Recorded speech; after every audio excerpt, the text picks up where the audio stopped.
വഴിയെ നടന്നു പോകുന്ന ചില കുട്ടികളെയൊക്കെ നോക്കിയിട്ട് നാട്ടുകാരിങ്ങനെ പറയാറുണ്ട്, അവൻ അടിപൊളിയാണ്, അവൻ ഇന്ന വീട്ടിലത്തെ കുട്ടിയാണ്, നല്ല പെരുമാറ്റം, നല്ല മിടുക്കനുമായിട്ടുള്ള ഒരു കുട്ടിയാണ് എന്നൊക്കെ പറയാറുണ്ട്.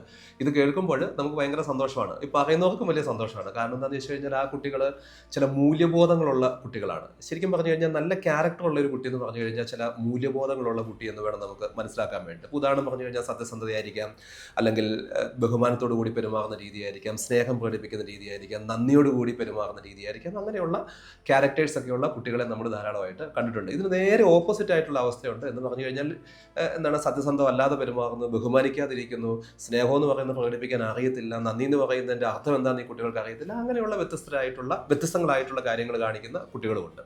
ശരിക്കും പറഞ്ഞു കഴിഞ്ഞാൽ ഇത് എന്തുകൊണ്ട് കുട്ടികൾ ഉണ്ടാകുന്നു എന്ന് ചോദിച്ചു കഴിഞ്ഞാൽ പാരമ്പര്യത്തിൻ്റെ ഘടകമുണ്ടോ എന്ന് ചോദിച്ചു കഴിഞ്ഞാൽ സർട്ടൻ ലെവലിൽ ഉണ്ടാവാം. പക്ഷേ അതിനേക്കാളും കൂടുതൽ സാഹചര്യമാണ് കുട്ടികളെ ഇത്തരത്തിലേക്ക് ആക്കി തീർക്കുക. എന്ന് പറഞ്ഞാൽ നല്ല സാഹചര്യമാണെങ്കിൽ നല്ല രീതിയിൽ കുട്ടികൾ വരുന്നു, മോശം സാഹചര്യമാണെങ്കിൽ മോശം രീതിയിലേക്ക് കുട്ടികൾ വരുന്നു.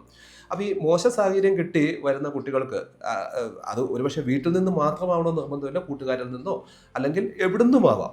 അപ്പോൾ അങ്ങനെ കുട്ടികൾ ഈ ക്യാരക്ടർ ഡിസോർഡേഴ്സ് കാണിക്കുന്നുണ്ടെങ്കിൽ, എന്ന് പറഞ്ഞു കഴിഞ്ഞാൽ മോശമായിട്ടുള്ള ക്യാരക്ടർ പ്രകടിപ്പിക്കുന്നുണ്ടെങ്കിൽ അവരെ കൗൺസിലിംഗ് പ്രോസസ്സിലൂടെയൊക്കെ കടത്തി വിട്ടിട്ട് കറക്റ്റ് ചെയ്തില്ലെങ്കിൽ വലിയ പ്രശ്നമാണ്. ഇപ്പോൾ ഒരു കുട്ടി നന്നായിട്ട് പഠിക്കുന്നുണ്ട്, കാര്യങ്ങളൊക്കെ ശരിയാണ്, പക്ഷേ അവൻ നുണ മാത്രമേ പറയുള്ളൂ, അല്ലെങ്കിൽ നന്ദി എന്ന് പറയുന്ന കാര്യം എക്സ്പ്രസ് ചെയ്യാൻ അവൻ അറിയത്തില്ല, സ്നേഹം പ്രകടിപ്പിക്കാൻ അറിയത്തില്ല. പക്ഷേ ഇവൻ വളർന്നു വന്നു കഴിയുമ്പോൾ ഒരുപക്ഷെ മാർക്കൊക്കെ മേടിച്ച് എവിടെയെങ്കിലുമൊക്കെ ജോലിയൊക്കെ മേടിക്കുമായിരിക്കും, പക്ഷേ അതുകൊണ്ട് മാത്രം അവൻ്റെ ജീവിതം വിജയിക്കില്ല. അവനെന്നും ട്രബിളിലായിരിക്കും അവൻ്റെ ജീവിതം എന്ന് പറയുന്നത്. അപ്പോൾ ഇത് ഒഴിവാക്കുന്നതിന് വേണ്ടിയിട്ട് ക്യാരക്ടർ ഡിസോർഡേഴ്സ് ഉണ്ടെങ്കിൽ, ഞാൻ ഈ നേരത്തെ സൂചിപ്പിച്ച കാര്യങ്ങളൊക്കെ അത് നെഗറ്റീവായിട്ടുള്ള രീതിയിലാണ് അവൻ അല്ലെങ്കിൽ അവൾ എക്സ്പ്രസ് ചെയ്യുന്നതെങ്കിൽ നിർബന്ധമായിട്ടും ഒരു എക്സ്പേർട്ടിൻ്റെ സഹായത്തോടു കൂടി ഈ പ്രശ്നത്തിൽ നിന്ന് ഈ കുട്ടിയെ പുറത്ത് കടത്തേണ്ടതായിട്ടുണ്ട്. അങ്ങനെ കടത്തിയില്ലെങ്കിൽ അത് ഫ്യൂച്ചറിലേക്ക് വലിയ പ്രശ്നങ്ങൾ ഉണ്ടാകുമെന്ന് എപ്പോഴും ഓർത്തുകൊള്ളുക. ഒരു ഓർഗനൈസേഷൻ ആയിക്കോട്ടെ, അല്ലെങ്കിൽ ഒരു ഇൻസ്റ്റിറ്റ്യൂഷൻ ആയിക്കോട്ടെ, എവിടെയും ഒരു വ്യക്തി എൻ്റർ ചെയ്യുന്ന സമയത്ത് അവൻ്റെ ക്യാരക്ടറിനാണ് ഏറ്റവും കൂടുതൽ പ്രാധാന്യം കൊടുക്കുക എന്നുള്ള വസ്തുത നമ്മളെല്ലാവരും മനസ്സിലാക്കണം.